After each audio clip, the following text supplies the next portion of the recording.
અમદાવાદના બૈરામપુરા વિસ્તારમાં યુવકની હત્યા રાત્રે 10 વાગ્યાના અરસામાં ઘટી હતી. ઘટના 20 વર્ષીય યુવાન હિમેશ પરમારની છરીના ઘા ઝીંકી કરાઈ હત્યા.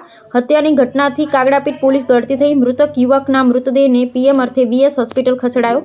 પોલીસે અજાણ્યા શખ્સો સામે ગુનો નોંધી વધુ તપાસ કરી. અહેવાલ હિતેશ ઠક્કર, અમદાવાદ. સર, બૈરામપુરા વિસ્તારમાં હત્યાનો બનાવ સામે આવ્યો છે. કેટલા વાગ્યાની આસપાસનો બનાવ છે અને શું પ્રાથમિક માહિતી આપને જાણવા મળી?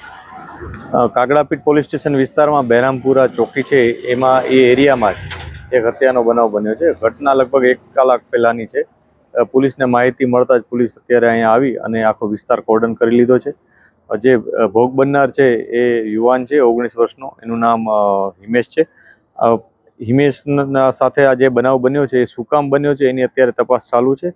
અમે એમના જે રિલેટિવ્સ છે, ફ્રેન્ડ્સ અને પેરેન્ટ્સ, એમને પૂછતાછ કરી છે કે જેથી અમને કોઈ માહિતી મળે. પ્રાઇમરી અત્યારે કોઈ એવી સચોટ માહિતી નથી મળી. કેટલાક સસ્પિશિયસ નામો અમારી પાસે આવ્યા છે, પરંતુ કોઈ પ્રોપર એવિડન્સ અને એ બધી વસ્તુઓ અમને મળે ત્યારબાદ જ અમે આમાં કંઈ કહી શકીશું.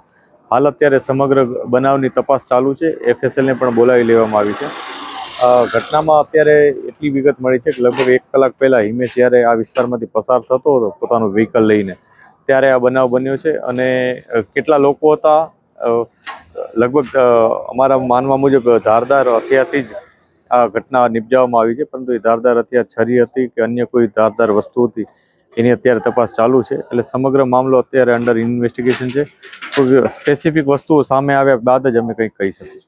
સર, આમાં જે આખો ઘટનાક્રમ બન્યો છે તેમાં હત્યાનો ઉપયોગ હાલ કરવામાં આવ્યો એવું પ્રાથમિક તબક્કે માહિતી મળી છે. અને જે નિવેદનો મૃતકના પરિવારજનોના નોંધી રહ્યા છો આપ, તેમાં એમને શું આશંકા વ્યક્ત કરી છે? કોઈની જોડે અદાવત કેવું કંઈ આ યુવાનનું હતું કે કેમ?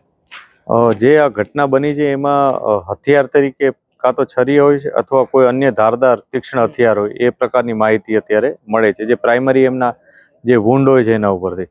આ ઉપરાંત એમના જે રિલેટિવ્સ છે, પેરેન્ટ્સ છે, એમના સાથે અમને જે વાતચીત મળી છે, કેમ કે અત્યારે આ ઘટના બની એટલે એ લોકો પણ ઘણા શોકમગ્ન છે.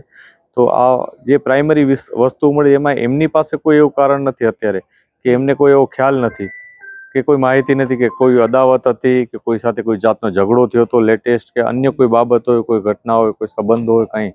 પરંતુ તમામ બાબતોને આવરી લઈને અમે તો અલગ અલગ તમામ દિશાઓમાં તપાસ કરી રહ્યા છીએ. દરેક આસ્પેક્ટથી તપાસ કરી રહ્યા છીએ, જેથી આમાં અમે સચોટ એવિડન્સ મળે, સચોટ વસ્તુ સુધી અમે પહોંચી શકીએ.